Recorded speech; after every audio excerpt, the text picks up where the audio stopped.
Java language fundamentals. What we're going to do now is start digging into the nuts and bolts of Java.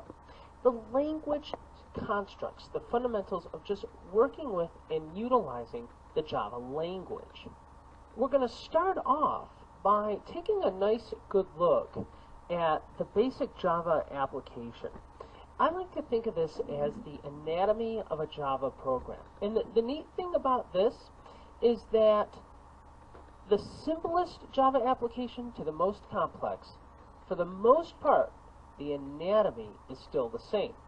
The rules of Java still apply, and there are a lot of rules that you're going to need to learn and really integrate, into your memory, and then you'll have a good time writing Java applications. So we're going to start off nice and slow there, and you'll see as we progress how the cool thing about Java. I'll just say this: there are a ton of rules surrounding Java. But the cool thing is once you get them, they don't really change, and they stay very consistent, and then eventually they start making sense, and that's the neat part. Now, there's a common signature that all Java applications have, and that is called the main method. This is the entry point. This is where Java applications begin. So when we go over the anatomy up here, I'm going to spend a little bit more time focusing in on the main method. Then we're going to go over the rules of Java, the syntax rules. For example, what are the rules regarding a Java statement? How do I make comments in my code? Every programming language gives you the ability to create comments. That's also referred to as documentation inside of your code. So you can leave notes to yourself as to why am I doing this. Then we'll go over some key words that are important for you to know when programming in Java. Let's go ahead and begin by launching Notepad. So I'm going to click Start Run, and I'm going to type Notepad. I already had it in there, so I'm going to go ahead and start that off. Okay, the first thing I'm going to write here is public class, and I'm going to give the class a name. I'll call this Demo2, and I open up the curly, and I close the curly. Let's go ahead and stop here for right now, and let me kind of go over what I've done so far. Java is an object-oriented programming language, and we're going to talk a lot about that. The thing that you need to realize at this stage of the game is that everything we do and write in Java somehow lives in a special language construct called a class. All object-oriented programming languages utilize classes. Classes are the basis for objects. You see, we don't really see objects. We utilize them once they're in memory. So what we're doing is we are creating the blueprint for what is to become an object, or the model for what is to become an object. And I'm going to spend a lot more time developing this later on, but right now what you need to know is that all Java applications, here's a hard and fast, simple rule, just take this on faith, all Java applications have at least one class. Now, the file that we're going to be working with is called the compilation unit. And you can have multiple classes in a file. So I could have class demo3. And just so you know, too, you can put the curly brace right at the end and then close it there, too. This is actually the more traditional way of doing it. I've kind of come along, and I'm a proponent of doing it this way because, as you'll see later on, you're going to want to learn how to line these up so you could see how you're indenting your code to help you out. And I can go ahead and create class demo 4. Okay? Now, the curly braces. All of the code within your all the code within the class lives within the curly brace. As a matter of fact, there's only a couple of things that will live outside of the class here. And by the time we're done, you will know what those are, but I'm not going to worry about that right now. Now, notice this. I have the word public here. Public is an access modifier. And that access modifier means that in terms of security, it is wide open and publicly available. All code on your computer has access to it. Now, it needs to be public. At least one class needs to be public. And as a matter of fact, here's another hard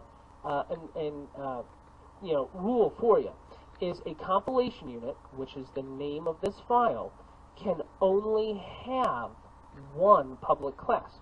So I can have as many classes as I want, but I can only have one public class. Now, how do I name a class? It's pretty easy.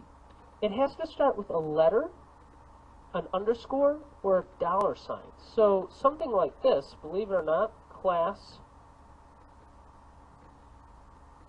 with an underscore like that is legal. You just wouldn't want to do that. That would be a bad thing. The reason that this is bad, to name it simply underscore, is because what in the world is it? I have no idea.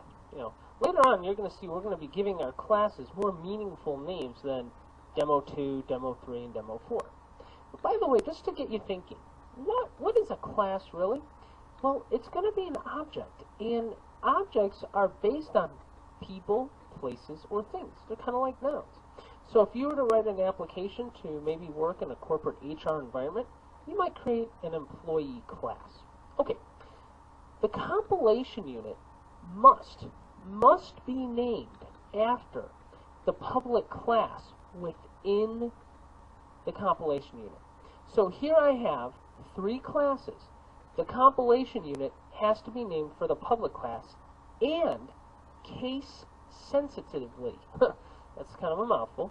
Notice how the capital is of D, so Demo 2. So what I name this class is I will name it, and I put it in quotes so it doesn't become dot text at the end of it, Demo 2.java. So compilation units are named after the public class and have a .java file extension. So let me hop out to a command prompt and go into my Java/intro directory. And here you can see that I've got my demo2.java file. Now, watch what happens when I compile it. Remember, to compile it, I use Java-C for Java compiler and the name of the compilation unit, otherwise the .java file. Now, once I compile that, watch what gets created. Now, it's going to take a few seconds. Time, can vary depending on how fast your system is, how busy it is. But let me do a dir, and you will notice that I've got .class files, several of them. As a matter of fact, let me do a dir of star.class so we can just clearly see that. Notice that for every class I have in my single compilation unit, I have a class file. Let me do a file listing this way: dir demo star.star. Okay, so here I've got my demo2.java, the compilation unit. We as programmers, we work with compilation units. This is where we're going to edit our code, develop our code. Once we compile it, for every class within the compilation unit, you will get a .class file. Now, what do those class files look like? Well, let me go ahead and open up my directory here, and let's go ahead and right-click on a class file and throw that into my text editor. I'll open this with, like, Notepad. Right-click on it and open it with TextPad. So I'll say send to TextPad here. TextPad will take a second and open up. And all I want you to just see for right now is that it is a bunch of garbage. It's just gibberish. Remember, what happens is when I compile my code, my .java file, it becomes bytecode. My compilation unit becomes a bytecode, and that is read by the Java runtime environment. And therefore, it's not really human readable. What I'm going to do now is just delete these class files. Now, when I recompile this, the class files that I created earlier will not go away. So if I save this, okay, get rid of that, and I only have that one. If I do a Java-C of demo2.java, hit enter, let it do its thing, do a dir, you can still see I've got my older class files. So I can delete those if I want, or they can just live there. It's not going to hurt anybody. The next thing I have to do in my application is I must provide the main method. The main method always, and this is easy, looks like this: public, static, void, main, lowercase m, string with brackets there, args, parenthesis. Now here's personal touch, personal preference versus one person is doing things of the other. You can go ahead and open your curly brace there and close it there. Notice how I indent. You don't have to indent. If I wanted to, my Java application could basically, be on one huge line, or everything can be justified. I mean, literally, as long as it's syntactically correct, you're pretty good to go. So another rule is Java doesn't really care too much about white space for the most part. But, how can I see things? I need to indent. So your indentation style is critical. Again, what I like to do is follow my rule about opening and closing the curly brace right as I go along on separate lines. Okay. This method is the main method. It is the entry point for all Java applications. So therefore, its access modifier must be public. What does static mean? Static means, and we'll go over this in a little bit more detail later on, means that you do not have to instantiate an instance of the demo2 class in order to have access to the method. That actually will make sense later on as I go over more static, but let me just say this. The Java runtime environment is actually going to be accessing this and launching your application from in here. So therefore, it cannot instantiate or create an instance of your class. The word void here means that this method does not return anything. Main is the name of the method, and string args are the parameters that this method takes. So now what I can do is I can make a call to system.out.println, and I can put my hi everybody in there. This line here is basically a reference to standard output. Standard output is the command prompt, or the DOS prompt. So now I'll go ahead and save this. I will compile it again, javac demo2.java. If I don't have any mistakes, I just get my command prompt back. You know what? I think I'm going to create a mistake just to show you what you get. Java demo2, and I get hi everybody to the prompt. Let's go ahead and create a mistake. Let's say I forget the semicolon here. Alright, now I'm going to save it, and I'm going to recompile it. So javac demo2.java. Let's see what happens here. Oh, this is where it starts yelling at you. Now, here you can see the compiler is actually giving me a good hint as to what's going on. This is a fairly easy compiling error, a fairly easy error for the compiler to catch. So it'll tell you. Later on, you'll see that, well, sometimes the compiler puts you in the right area, but doesn't actually give you the exact error. All statements in Java end with a semicolon, every single one. So there's another rule for you. So I put that back in there. I hit my up arrow key to recall the last command I entered in my DOS prompt, and I get my command back there, and I'm back up and running. So that right there is the essence of every single Java application. A Java application must have a single class. The name of the class, case sensitively, will be the name of the .java file, otherwise known as the compilation unit. All Java applications must have a public static void main method that takes string args. And I'll show you a little bit more about that later on. And then you put your statements in there.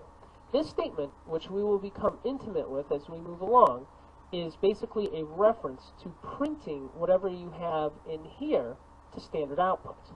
Something else I wanted to cover in this topic, in this video, were comments. Comments is the ability for you to put code inside of your class, inside of your compilation units, that basically get ignored by the compiler. And there are several types of comments that I'm going to go over. The two that I'm going to go over now are simply single-line comments and multi-line comments. Single-line comments start with a /, asterisk, and they end with an asterisk /. Everything in here is ignored by the compiler. So usually what you do is you give yourself a nice little header. You say the demo 2 application written by, and maybe your name, dates, some dates info, let's say. Maybe you also will put a version number, 1.0.0.0, something like that. And if I save this and recompile it, you'll see that nothing happens. Okay? Now, again, as soon as, let's say I forget that, oops, let me back that up. As soon as I forget that /, I save it, come back to my prompt, and recompile it, it errors out on me. Now, it's not sure what's going on here. It's telling me it's expecting the class keyword or the interface keyword, when in actuality, when I revisit it, it's missing the character of the / to indicate that the comment is over. Now, what I normally do is I like to go ahead and kind of do this whole thing just to make it pretty. So I might do a couple of rows like that, and then have a couple of lines kind of like that, just so my comment block, my header really kind of stands out. And again, it's all personal preference. It's completely up to you what you want to do, but I just want to show you kind of what you might want to consider doing when you're writing your applications. Comments are going to save your life. Alright, those are multiple line comments. Again, it starts with the / asterisk and ends with the asterisk /. Everything in the middle is ignored by the compiler. What about single line comments? Well, let's take a look here. Let's say I wanted to explain to you what system.out.println did. I've said many times that this is the standard output. So a single line comment are 2 /. And I'll say this is a reference to standard output. And I'll say the command window. Okay? Now this is just me typing a note here, but because I preceded this note with 2 /, it is ignored by the compiler. I save it, I reissue my compiling command, and that's it. We're back in business. The application will still run just fine. 2 types of comments, those are there. Now, things like public, class, the word static, void, the word system, these are Java keywords. And what I want to do now is go over the various keywords that you have to kind of tuck away in your head, because you cannot name classes and variables and your own constructs utilizing these keywords. Now, one of my goals in this course not only is to get you proficient with using Java, but it's getting proficient with using every Java developer's best buddy, the following website, java.sun.com. And I'm going to use it as an example to show you where I could get information about, let's say, keywords. So here I bring up the java.sun.com website, and we get a nice greeting by James Gosling, which is always a nice thing to have. And I type in keywords into the search field, and I press enter on my keyboard. And it goes ahead and does its search, and that's great. And look at that. What comes right up? Java language keywords. And this is a list of the keywords used by Java. Now, we will be going over and utilizing most of these keywords. And you don't have to memorize them, I guess, for right now, but let me just tell you something. It's a good idea to maybe print this out until you get used to it, because you cannot use these words outside of their defined utilization or their predefined usage within the Java language. Words like abstract or break or byte or for, like for is used in a for loop, so you can't create a variable called for. Public, I already went over. Here is void. Already kind of talked to you a little bit about the word void. Static, right there. Okay. If, used for if logic. Private, that's another access modifier. Protected, that's another access modifier. Something else to point out in what we'll go over is you could only utilize these words on certain places. That's the first thing to know. Like, for example, public can go on classes, methods, and variables, but the word try cannot. Okay? Or finally can go on classes, methods, and variables, or fields, but it means something differently wherever you put it. And you'll find that's true for most of these words, but not a problem, because we're going to go over all that stuff. So that is those are the main key words and how to find them, so you can always have a reference to them. Now I'd like to go over and kind of review some of the key syntax rules with you. So let's kind of go over the Java syntax rules that I just want you to know about right now. More to come. The first thing that I want you to remember is Java is case sensitive. That means if you create a class demo1 with a capital D and a public class demo1 with a lowercase d, that Java will see those as two different classes. Okay? Now that could be a good thing or a bad thing. This particular example, I think it's a bad thing because what's the difference between a capital D demo1 and a lowercase d demo1? By the way, the word public, lowercase p. Class, all lowercase here, okay? Second thing, how do you end statements in Java? A statement in Java is a sentence. Just like in English, we have a character that ends our sentences, namely the period. The sentence ender, if you will, or how you end a statement in Java, is with a semicolon. So all statements have to end with a semicolon. Now, there are some language constructs that we will use that do not end in a semicolon, namely like, declaring methods. But that's not really, when we declare a method, I should say, that's not really a Java statement.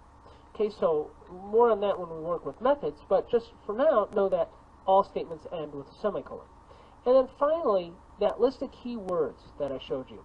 You need to be aware of those.